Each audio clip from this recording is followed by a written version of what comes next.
వాన జాడలేదు. పంట పొలాలు బీటలు వారాయి. విసిగిపోయిన అన్నదాత వర్షాల కోసం మూఢనమ్మకాలను ఫాలో అవుతున్నాడు. కరువు భయంతో చిత్ర విచిత్రంగా ఎవరు ఏది చెబితే ఆ మూఢనమ్మకాలను పాటిస్తున్నాడు.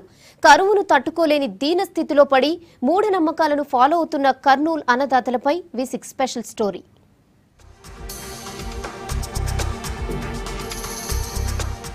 వర్షాలు లేక రైతులు దిక్కుతోచని స్థితిలో పడ్డారు. తొలకరి జల్లులకు మురిసిపోయి విత్తనాలు వేసిన అన్నదాతలు ఇప్పుడు చినుకు జాడలేక ఆగమైపోతున్నారు.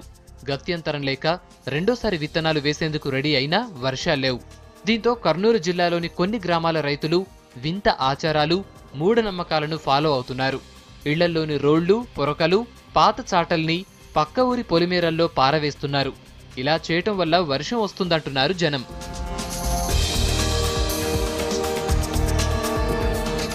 కొలిమిగుండ్ల మండలం అంకిరెడ్డిపల్లె గ్రామస్తులు రోళ్లు, పాత పొరకలు, చాటలు సేకరించి ఇటిక్యాలపాడు పొలిమేరల్లో వేశారు.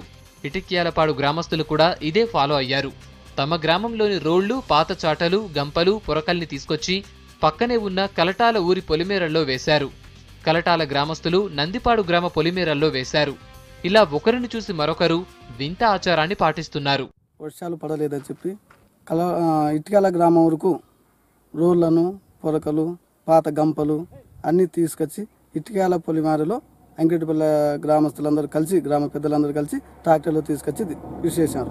మాకు వర్షాలు తక్కువైనా పడలేదని చెప్పి ఇవి ఉండవద్దని చెప్పి మళ్ళీ కలటాల గ్రామానికి గ్రామ పెద్దలందరూ నిర్ణయించుకొని ట్రాక్టర్లు తీసుకొచ్చి జేసీబీతో ఎత్తి కలటాల గ్రామానికి చేశాం. పక్క ఊరి వారిలా చేయకపోతే తమ గ్రామానికి శని పట్టుకుంటుందని భయపడుతున్నారు జనం.